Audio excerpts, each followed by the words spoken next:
Good evening, and thank you for joining us tonight. My name is Colleen Garland, and I am delighted to be your host. Like many of you, I've been working remotely for much of the last year, but at least once a week, I walk by the new library. And so I am just as eager as the rest of you to see inside. We'll get to take a look both inside and outside of what is more than just a gorgeous building. To help with our guided tour this evening, we have Seth Milam, our construction property manager. We'll look forward to seeing if we can stump Seth with a few of our questions about the building. We're also joined by Amy Badisher, Associate Vice President of LBIS and Library Director, who's been very deeply involved in the planning for various learning and study spaces in the library, and will be one of the lucky ones who will have her office there soon. And we also have Jazz Glastra, Associate Director of the Career Development Office. We'll touch a little bit more later on the role that the Career Development Office will play by being centrally located in this new library. So before we get started, just a few reminders. You are all on mute to enhance the audio quality for all of our guests, but we absolutely welcome and want your questions. So please feel free at any point during the next hour to submit your question to the submit questions here feature through the chat function. So as you all know, this library replaces Olin, which opened in 1986, and the original Chalmers Memorial Library, which opened in 1962 and was named for Gordon Keith Chalmers, Kenyon's 13th president. The new Chalmers Library will also recognize his wife, Roberta Teal Schwartz Chalmers, who received an honorary degree in 1960. She is a poet, was a poet, teacher, and co-founder of the Kenyon Review.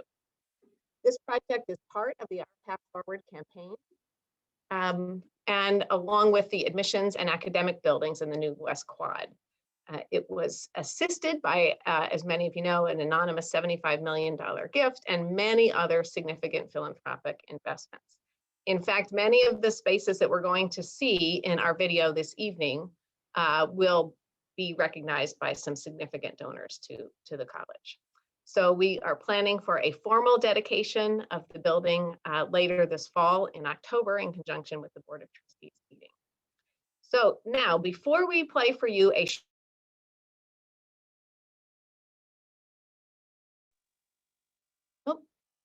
can everyone hear me okay? I think I was maybe muted. Okay, thanks. So before we play a short video offering an inside look, I'd first like to turn to Seth and ask him to help understand what we're going to see. Because of course the building is not quite yet done yet. So in some cases we're waiting for furniture, in other cases maybe even waiting for walls. So Seth, could you give us a sense of where the library is currently in the construction process? Sure. So what you're going to see is about 120 people working very hard every day to bring this library to completion and get us open in time for fall semester. So while the construction crews are out there working on the final finishes for the building, carpeting, ceilings, wood paneling, we also have our furniture contractor bringing furniture to the building, our AV contractor working on all the new technology for the building, and then all the Kenyon folks trying to do their planning for these big moves as soon as the Sarah sculpture arrives, inviting our first occupants into the building here at the end of June, so that they have time to get ready for the start of the semester. So it's coming together very quickly. It changes every day, and it's looking great. Terrific. It's definitely crunch time. Thank you, Seth. So we were eager to show this off during our virtual reunion activities, but also, of course, to get some students in the space before they left, so for the summer. So keep in mind, it's a sneak peek. The library is still a work in progress. And you won't see any books in our footage, but don't worry, Amy later in our hour will tell you a little bit more about how they'll make their way over to that space. So this video was filmed just last week with 6 Kenyon students, many of them LBIS student workers, and this is their very first time seeing the library. So Lindsay, can you play the video for us, please?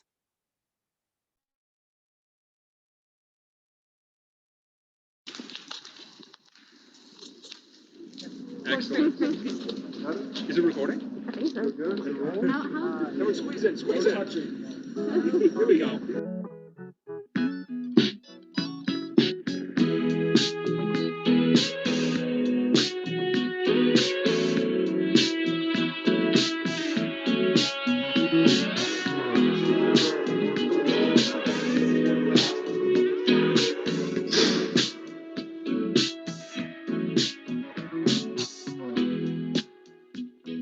Oh, this is cool.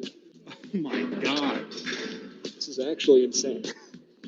So, hello, we are currently in the main atrium space. As you can see, kind of lining the wall along the ceiling, we have these stained glass panels. Okay, so this is the quiet study room. I guess we come here to just do some quiet reading. Just picture yourself quietly studying for a test in here. It sounds so peaceful, right? You said that this is the CDO? Correct. Yep. Okay. Okay, Grant. I'm really excited to have stacks because it's like the quintessential library thing. Yes, check it out, check it out, check it out. So this is the Center for Student Accessibility, and the common area is open 24/7. Yeah, you can see whatever's going on Meadow Park. You can see your friends walking on Meadow Park. Yeah. You can see so much. It's very cool. So right now we're looking at the new writing center. There's a ton of different rooms with big whiteboards, and there's a touchscreen scheduling thing right in front where it says when the room is busy, when the room is free, and then I think around the library what other rooms are open. So that is very cool. This will be a green room. A nice big patio out here. Patios on each one of the buildings, and then green room.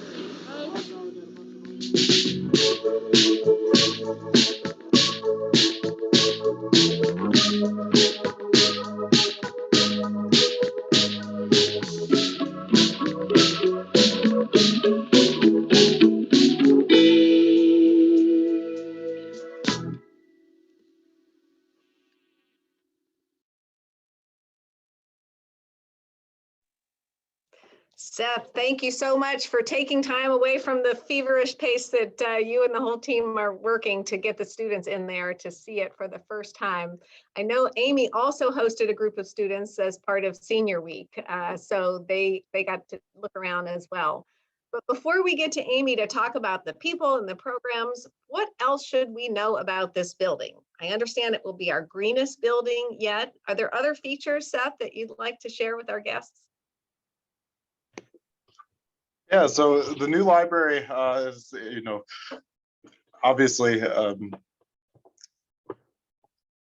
is built to the new library is going LEED Gold. So I think that's one of the biggest commitments that Kenyon made was to sustainability on this. This is our highest LEED rating project that we've ever had. Usually our target is LEED Silver, and we try to push the bar as much as possible on this project. And then, from starting with the building envelope and making the building super energy efficient with the HVAC systems and the way that we control things in the building, to using all of the natural light that we're letting into the building, to allow for us to use daylight harvesting systems throughout. Daylight harvesting systems that not only control the lights in the atrium, but occupancy sensors in all the different spaces throughout the building that turn lights off automatically and also shut down the plug loads automatically. So it was a mission to be a green, sustainable building since we first started out, and that's what it's definitely set to be, along with all the other buildings in the West Quad. Terrific, thanks, Seth. And the skylight looks amazing. I can't wait to see the light show in there with the art glass. So Amy, let's turn to you now to hear a little bit more about the people and the programs that will have a front row seat to the show of this new library. I just can't imagine how excited you and your fellow staff and LBIS are to get all moved in. Many of our alumni probably recall turning to librarians for assistance during various papers in their time at Kenyon, but they also may remember how hard it was to find you all. So can you talk a little bit about just the increased accessibility and how that might benefit students and any other features that you'd like to share today? Amy?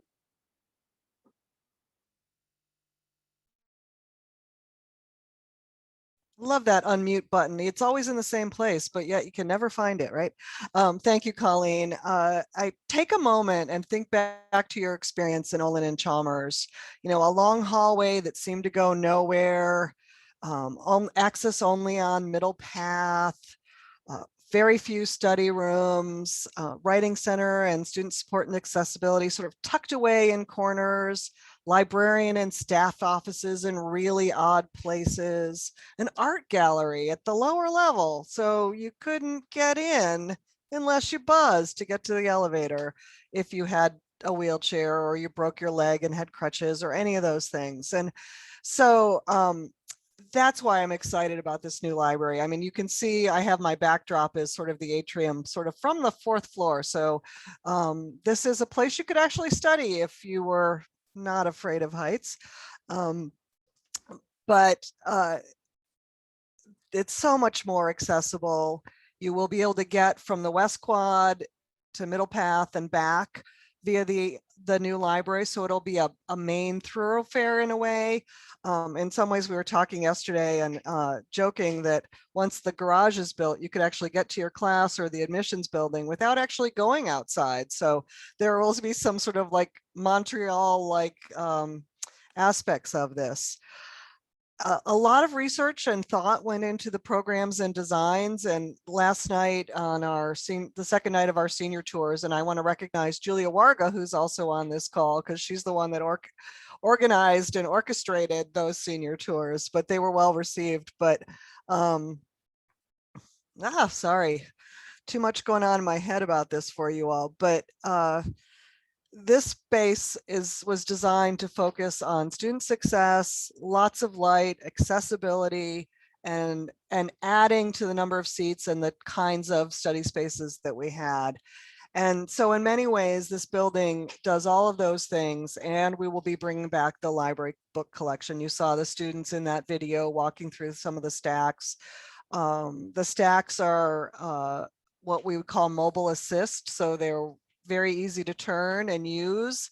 The lights over the stacks, and Seth can talk about this if we want to stump them a little, are well designed. So they're up light, so you'll have a consistent feel as you move throughout those. You'll be able to read the barcodes and the labels and the book titles, whereas in Olin and Chalmers, you may recall that the lights were not, they were very high up. You would have trouble reading those things. So there's a lot of thought that goes into that. A light and airy atrium, visual access to all the spaces. As you can see behind me, that's kind of the 3rd floor, and right below it is the writing center. So if you were standing in that atrium, you could look up and you would see the student support group or the registrar or the CDO from that lower level.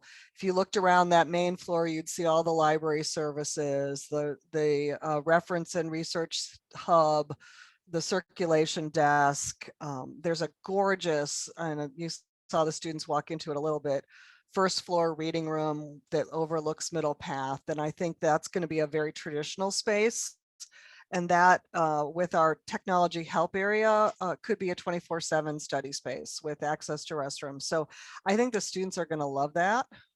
Amy, let me interrupt you just a minute and see, Lindsay, could you bring up the images of the reading room that Amy is describing right now? It might be nice for folks to get another look at that. Yeah.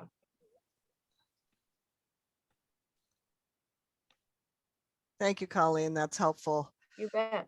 Yeah, that's so you can see how nicely that's going to look out over Middle Path, and it's going to be a beautiful view because now the lawn is extended. If you remember, Olin kind of bumped way out into that Middle Path lawn, and so you can just picture the Frisbee. No, never mind. So, and the librarian offices are on the same floor. One of the things that's also on this floor that we've never had, or we didn't have, I guess we could have, but didn't have in the old building, was an exhibit space that's dedicated to special collections and archives, as well as to curricular exhibits and programming. One of the things that I'm most excited about is the special collections and archives space on the lower, it'll be on lower level 1, which has a lot of light. It's kind of like half, half height windows all along it. Has a seminar room, 2.5 times, I think, the storage space, as well as, your traditional research reading room and some work areas. That has a lot of technology in there. So if there was fragile material that you wanted to show in your class, you could open it in the back workroom and have it shown on their 2 80-inch screens that are hanging in special collections and archives.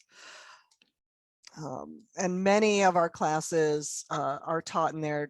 Piers Brown actually teaches a history of the book course with our special collections librarian, and that will become their sort of hub for that class, as well as instruction sessions for history, English, art history, just to name a few.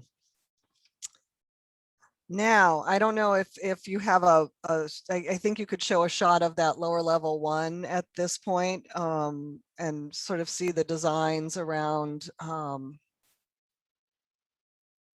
around that. Thank you, Lindsay. So as I was saying, this is actually the side where there'll be a lot of study space on this side, and you can see that the glass, it's kind of ramped down from the curve, and I believe that's the gun gallery side. And you can see how much space there is for student study space and how light that'll be. And the other, oh, actually that is the special collections reading room. There we go with the, but on the other side of that space will be student study space that is almost that big. You can see the TVs are already in, a lot of the technology starting to go in. Another space that's going to be really interesting is the 3rd floor, which is an innovative and immersive classrooms on the 2nd and 3rd floor. And the 3rd floor is a big technology center. We'll have a digital collaboration studio, a visualization wall with what we're calling a 1-button studio, where you could record a lecture or a presentation in a soundproof room to find out how you sound, or if you were a faculty member, maybe thinking, hey, I have this lecture series, where could I record this? And that would be a great place. There are other things on that 3rd floor as well, that in the video where the students went in that quiet reading room, and maybe we'll ask Seth to talk about all the features in there that make it quiet. But really, when you walk in that space, everything behind you kind of deadens, and Seth can tell you all the technology that goes in there when I'm done, or when we have a moment at the end. But that's an incredible space too, and that has some gorgeous views over Middle Path as well.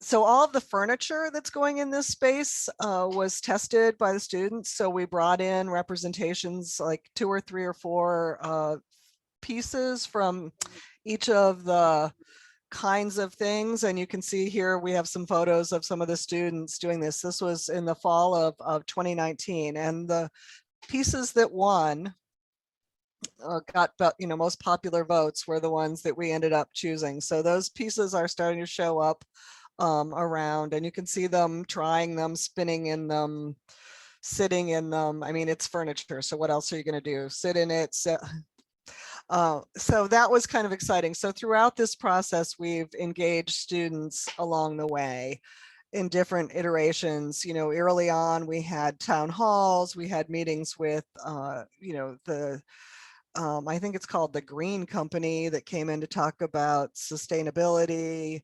And so this building has been focused on student support and accessibility, or students' success, sorry, all along. And as part of that, coming back to the library will be the Writing Center and student support and accessibility, as well as the registrar, academic advising, and the CDO onto the 2nd floor.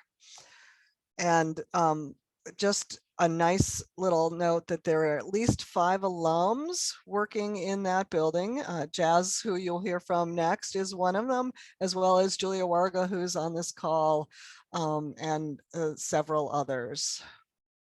I don't know if anyone else is on the call, because I can't read all those names so fast, but and I'll be here for questions at the end.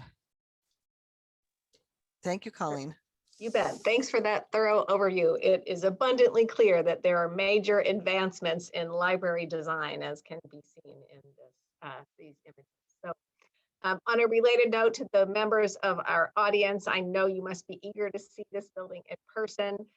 We are already planning for a big mega reunion next May. So if you want to start making travel plans to come to campus next May, by all means. We also don't think we'll have a problem to host folks for homecoming, which will be in September. So if you're interested in coming back this fall, homecoming weekend is September 24th, 26th. So I'm going to turn next to Jazz Glastra, but let me remind you that we welcome your questions. So if you'd like to submit a question, just choose in the chat function to submit questions here. So as we said at the outset, Jazz is a member of our Career Development Office staff. As Amy just pointed out, she's one of the many alums that will be working in the building.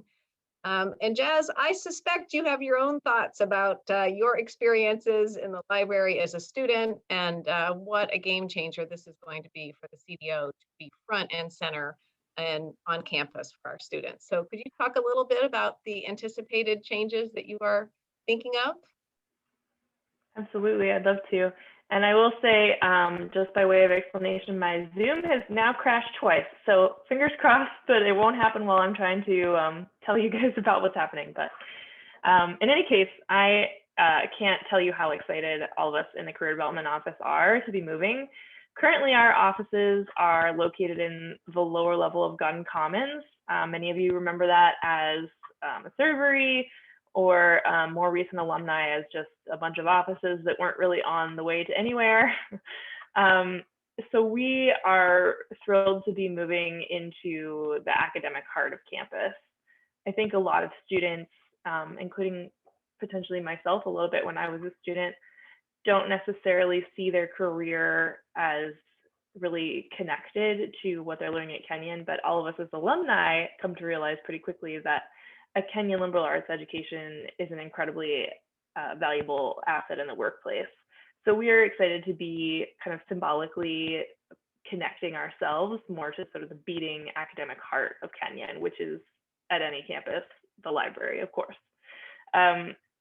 So like I said, our current location is not really on the way to anywhere. With being in the library, where everyone is going to be pretty much every day, students will be able to just pop in to pick up resources, print resources that we have, or meet with one of our interns to update their resume or make an appointment without even interrupting the flow of their day. So I think it's going to make the Career Development Office a lot more accessible and hopefully a lot more visible, both literally and sort of metaphorically. Yeah, so that's kind of why we're excited to make the move.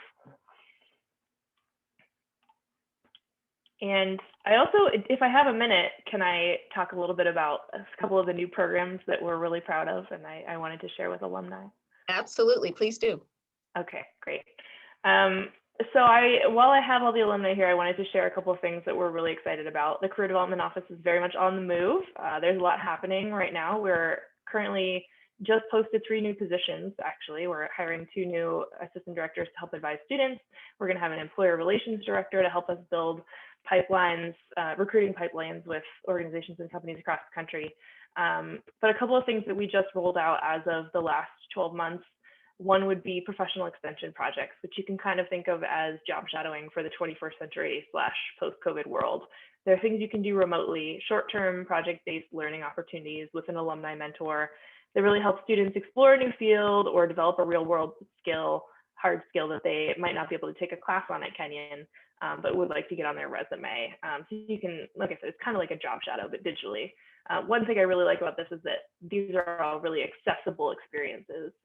So students gain enough experience to really be able to put something meaningful on the resume, but they're short enough, usually 10 to 40 hours of work, that they can be done alongside paid employment or alongside classes during the semester. One quick success story I'll share was that we had early on, one of our first professional extension projects was 2 students who did some research alongside a journalist at WGBH on where funding for various police entities comes from at both the local, state, and also federal level. and they were actually credited in the final published story. So that's a pretty amazing thing to be able to put on your resume or put in your portfolio. So if you're interested in getting involved as an extension project mentor, we would love to have you. And then one other quick thing I will mention is that we also launched last year the first edition of Kenyon Candidates, which is a collection of resumes from seniors who are graduating right as the pandemic was starting last year. But we had such great feedback from both students and alumni who each received a copy of Kenyon Candidates through email, that we decided to do it again for a second year, and we look forward to continuing that into the future. Already this year, we've heard from a Kenyon alum and a couple of students where the alum passed the document along to a colleague who was hiring, and that person not only interviewed 3 students, but was so impressed with 2 of them that he created an additional position so that he could bring both of them into the organization. So if you're interested in taking a look at kind of the emerging Kenyon talent coming out of the class of 2021, who will be graduating tomorrow morning, I would encourage you to look at Kenyon Candidates, which you can find in your email, or you can literally just Google Kenyon Candidates, and they're all organized by industry. And we're really excited about this as a way to help our students not only transition into the quote unquote real world, but to connect with all of you, which, as we know, is one of the best things about a Kenyon degree is it comes with an amazing community. That's great. Thanks, Jazz. And we can include that link in our follow-up email that will go to all of our guests this evening. So we'll make that easy to find. Let's turn now to your questions. Some of those that were submitted in advance, we've already addressed, but we do have a question to get us started from Bob Palmer, class of 1959, who asks about the dedicated reading room or special room for the classics department and students that was in the old library. So Bob wants to know, will that kind of tradition be continued? Amy, can I throw that one to you? Sure, Colleen. So while we don't have a space that is, lined with bookshelves like the room in Olin was, we will have several departments that will have rooms. It's like literally a bookcase where they will do a curated collection, which will probably, switch out every once in a while. So classics is one of them, English, history, Asian and Middle Eastern studies are just to name a few. So there will be sort of specialized rooms within the different spaces. Great, thanks, Amy. We have a question from Norm Schmidt, class of 71, who asks if the building will have photovoltaic panels. I don't know what those are, so Seth, I'm going to assume that goes to you. Solar panels, right? That's the smart name is photovoltaic panels, but the solar panels is what we're talking about. The library itself does not have any solar panels associated with it directly, but it does. Some of our lead credits are taking some of the solar credit and renewable energy credits from other installations that we've done on campus that we funded out of the West Quad project. The West Quad is on part of main campuses, which is a part of a Kenyon-owned distribution loop, which makes it a little challenging to get solar panels there. But I think the most exciting thing is that, as far as I know, conversations are still happening regarding a kind of a very large solar installation of a 1 megawatt system that we continue to try to figure out and figure out what the best way to do that is. And the West Quad did contribute to that, because part of our green building he had for the West Quad was all the spoils from the excavation, and all of the actual building demolition debris were processed here locally in town to create some plateaus for a backdrop at the lower athletic fields, which raised those areas up out of the floodplain such that we could use them for a future large solar array system. Got it. Thanks, Seth. So our next question comes from Michael Young, who says it is amazing to see the new space and the state of the art. But Michael describes his own experience as a double major in the 1970s, where he was afforded a wonderful study carrel with a mahogany sliding louver door. Keep books and other projects on the table, and it had great lighting. He's just wondering, are we planning something like that for students to be able to have sort of their home base in the library? Amy? That is a great question. We actually looked at that, and thinking of equity and inclusion and keeping the library open and available to everyone, we've gone with a slightly different option for the new building, and we will have I think it's like 180 smart lockers. So some of them can be day use and some of them will be reserved for students who are working on their honors projects, so they can keep their books safe in one of those. And then there are lots of nooks. You saw the students testing some of the little nooks. They'll be on that lower level 1 and lower level 2, lots of individual reading areas that you could go and squirrel away and study. Though I will say that by the time I got to Kenyon, those same louvered beautiful doors were looking more like, here's your closet with some really bad lights. Don't you want to study in here? So I guess I'm not feeling the romance that probably was there originally, but I think that the students will really enjoy some of the spaces that we have for them.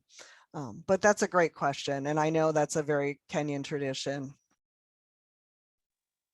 So another Kenyon tradition, I'm going to stay with you, Amy. I have heard stories of our students back in the day when the Chalmers Library was built, actually helping to move the books from the old library to the new library. So we need to know, what is the plan to move the books in, and will students be enlisted to help with that work?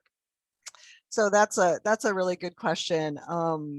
We actually hire a professional mover to do this work for us. We are using the same company that we used when we moved out. And so for those of you who weren't reading every little scrap about Kenyon at the time, we built a 20,000 square foot, or Seth and his team did, or people Seth worked with did, 20,000 square foot storage building down by the softball fields and the maintenance barn down there. And that is where all the books are housed right now, on 12-foot high shelves. So it's an amazingly dense place and a little high.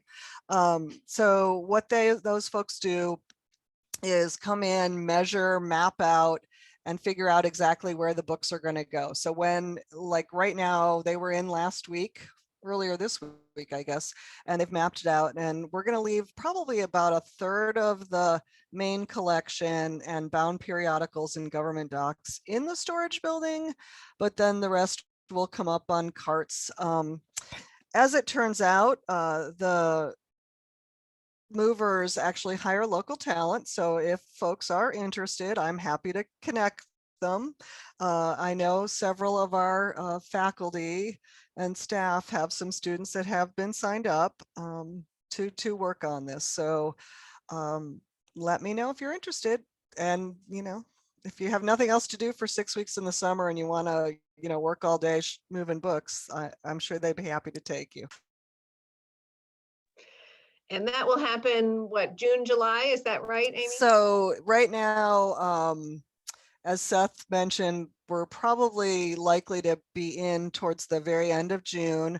The book move is actually scheduled to start right after the 4th of July weekend, that Monday, and it'll run at 5 to 6 weeks. The last week may be just doing a lot of the moving within the storage building itself, but it takes some time. We actually have to move the special collections and archives material as well, and that has its own packing process. So that's a little slower for that kind of process. So it's going to take a good chunk of time. Well, that makes good sense. Seth, let me toss it back to you. At the outset, we referenced only briefly the fact that the Chalmers Library is part of a larger project on the West Quad. Could you describe a little bit about where we are with the new admissions building and academic building and the rest of that project? Timing? Sure. So the West Quad is actually 3 buildings, right? So the new Chalmers Library over on the east side, the new Home for Admissions and Financial Aid up on the north side, kind of tucked in there between Cromwell and Bailey House. And then we have the new academic building on the south side, right up against the cemetery. That'll be the new home for social sciences. And those buildings are all interconnected via a parking garage that'll be completely underground with about 280 or so parking spots inside of it. So currently we are on track for Chalmers to be online and ready for everybody in August for the start of the semester. The new admissions building is following shortly there behind with the construction completion later on this fall. And then the new academic building is just coming up out of the ground right now with the structural steel. And that is slated to turn over with the parking garage in the summer of 2022. So we're not too far out from finishing up the entire West Quad, such that everybody can actually experience the quad portion of it, which is the green roof on that parking garage.